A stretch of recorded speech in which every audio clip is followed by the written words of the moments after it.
Jakub pomáha variť tradičnú vianočnú kapustnicu pre bezdomovcov. Som mama úžasného chlapčeka Jakubka. Jakub je veľmi dobrosrdečný chlapec, teší ho, keď môže robiť radosť druhým. Je to už veľký 8-ročný chlapec. Naším každodenným večerným rituálom je ľahnúť si večer spolu do postele, povedať rozprávku o Kubkovi, hrdinovi, ako niečo zachránil alebo aj vynašiel. Jeden večer, keď mal 5 rokov, deň pred Vianocami sa ma po rozprávke opýtal, či Ježiško nájde aj bezdomovcov, keď nemajú dom a nemajú stromček, a či im doniesie darčeky.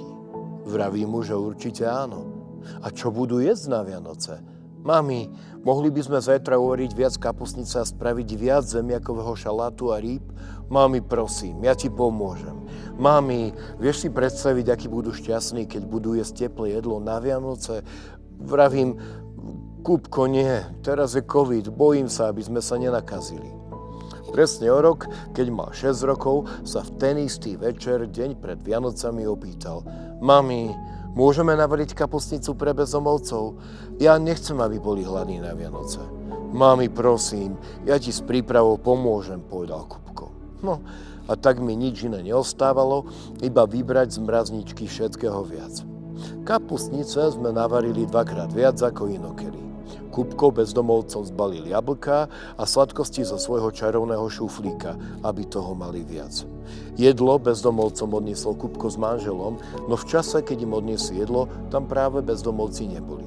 Nevadí, jedlo chlapci nechali v ich príbytku. Veď keď sa vrátia, najedia sa. Tieto posledné Vianoce padla rovnaká otázka. A odtedy varenie kapustnice je a bude našou každoročnou tradíciou na Vianoce. Tieto Vianoce sme navarili kapustnicu a Kubko s manželom ju zaniesli do stanu pre bezdomovcov. List napísala matka Jana Hozová a skutok vykonal Jakubko Hoza z Vinného.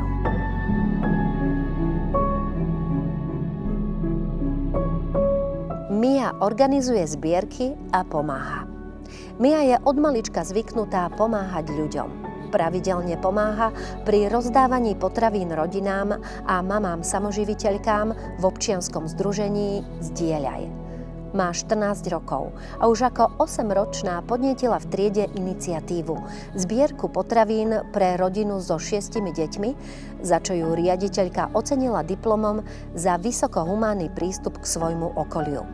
Pred 2 rokmi prispela k pomoci ukrajinským mamám s deťmi. Spolu s bratom sa dohodli, že chcú svoju detskú izbu prepustiť ukrajinskej mame s dcérou, ktorá bývala nakoniec pol roka u nich doma v byte. Mia pomáha aj pri výdaji potravín a jedla pre bezdomovcov u sestier matky Terezy a myslím si, že by mohla byť vzorom pre veľa rovesníkov. Pomoc ľuďom považuje za samozrejmosť. Najviac v nej rezonujú malé deti v rodinách a ľudia na ulici bez domova. A bola som svedkom toho, ako aj u nich rezonuje pomoc takej mladej osoby. Za posledné 2 roky aktívne a pravidelne pomáha pri zbierkach, výdaji potravín a humanitárnej pomoci, výdaji teplej stravy pre ľudí bez domova. Ako jeden pán bez domova jej pred mesiacom povedal: Som rád, že vidím, že aj mladí ľudia chcú pomáhať. List napísala matka Andrea Mišíková a Olesia Chajka, ukrajinská utečenkyňa. Skutok vykonala Mia Mišíková z Bratislavy. Členovia hasičského dobrovoľného zboru pomáhali pri požiarnom zásahu. 28. februára 2024 podvečer sa našou obcou začal šíriť štipľavý dym. Po 7 hodine večer pribudli viditeľné plamene. Požiar zachvátil seník na miestnom poľnohospodárskom družstve. Budova so 100 tonami uloženého sena začala horieť. Veľkou výhodou Vrboviec je, že naše dobrovoľné hasičské združenie obce DHZO Vrbovce si už spomedzi žiakov vyberá a vychováva následovníkov. Venuje sa protipožiarnej ochrane, prevencii, výchove detí a mládeže. Do skorých ranných hodín požiar hasili hasičské zbory z blízkeho okolia. Ešte 2 nasledujúce dni bolo treba odvážať tlejúce seno na okolité lúky a odstraňovať vzniknuté škody. 29. februára 2024 na vyučovaní niektorí žiaci pospávali. Menovite Martin, Juraj, Eliška, Marek, Tomáš, Adam, Eliza, Saskia a Viktória. Chlapci spolu s Eliškou sa aktívne zapojili do akékoľvek práce, ktorá práve bola potrebná. Príprava a rozbaľovanie hadíc, príprava hadicových spojok, svietili hasičom svetlami tam, kde bolo potrebné. Reagovali na pokyny, dávali na seba pozor. Žiaci samotní sú totiž členmi hasičského dobrovoľného zboru vo Vrbovciach, ktorí pod vedením manželov Sládečkových žne úspechy na súťažiach v okolí. A dievčatá? Tie prispeli tou najjednoduchšou, no zároveň dôležitou činnosťou. Varili hasičom čaj, upiekli pice, nosili vodu a občerstvenie. Na druhý deň deti ešte zaujímalo, ako vyzerá zhorenisko. Okamžite sa pridali k odpratávaniu škôd, nakladaniu a odvážaniu sena z miesta požiaru. To bolo treba v tenkej vrstve rozhádzať na veľkú plochu, ako komentoval Juraj. Veľká vďaka patrí našim mladým hasičom. Teším sa, že vychovávame dobrých a statočných mladých ľudí.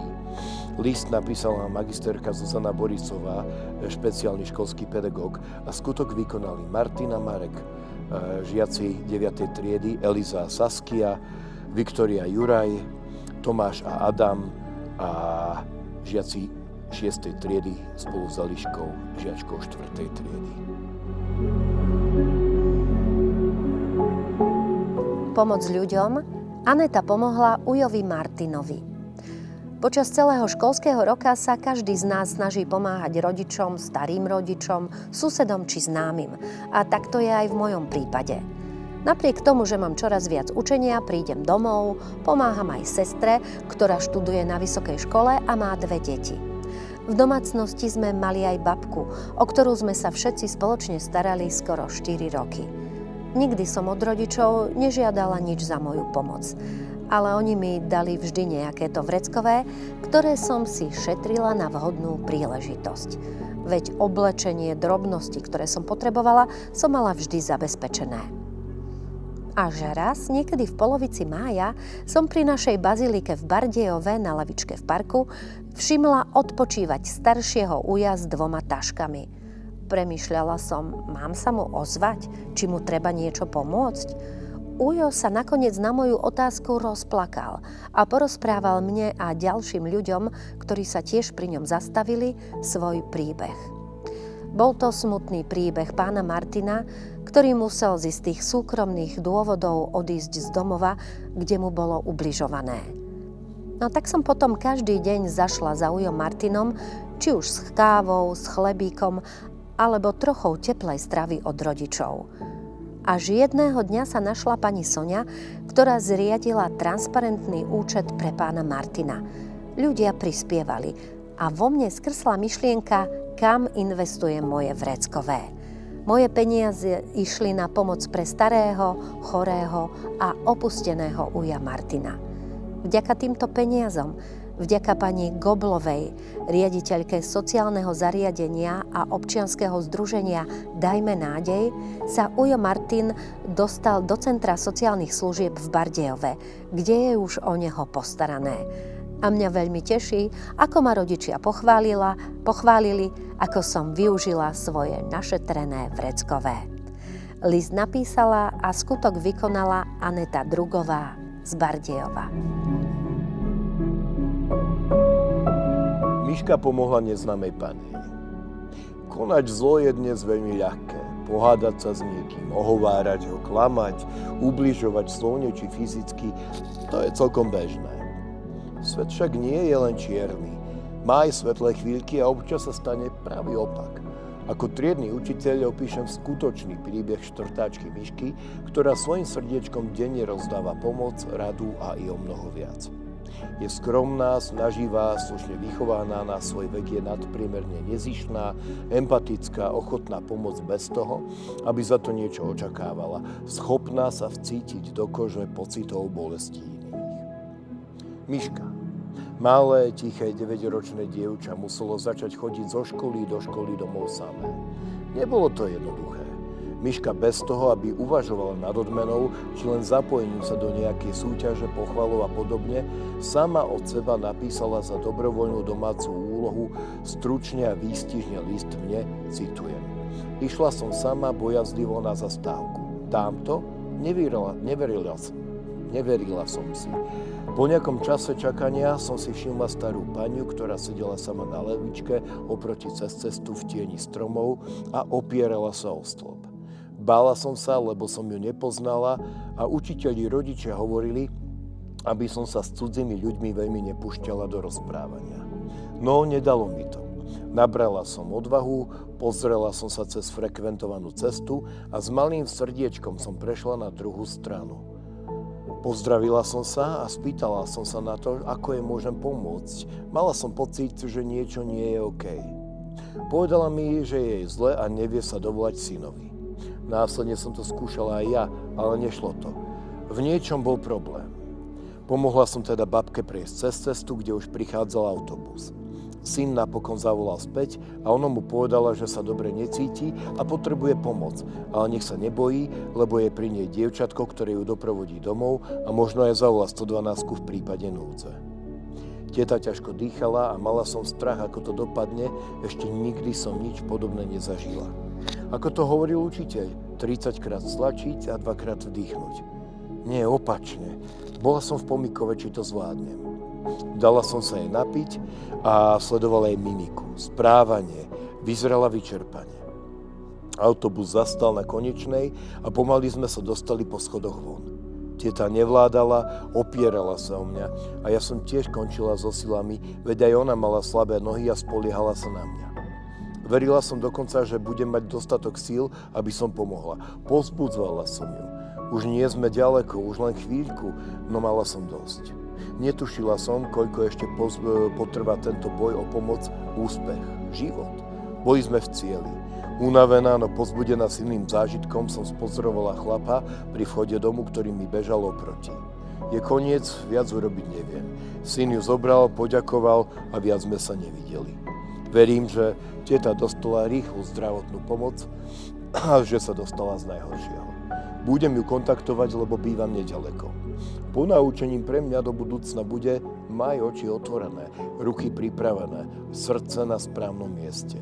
Nie každý, kto leží na zemi, opiera sa o stenu, rozpráva nezrozumiteľne, musí byť opitý a podobne. Som na seba hrdá a rada to urobím i druhýkrát. Ja som na ňu pyšný. Nie každý dospelý by reagoval podobne. Rozhodnúť sa v správnom čase, správnym spôsobom, to nejde len tak. Intuícia aj srdce niekedy napovedia viacej. List napísal Andrej Krupa, pedagóg. Skutok vykonala Miška Dolšová z Lučenca.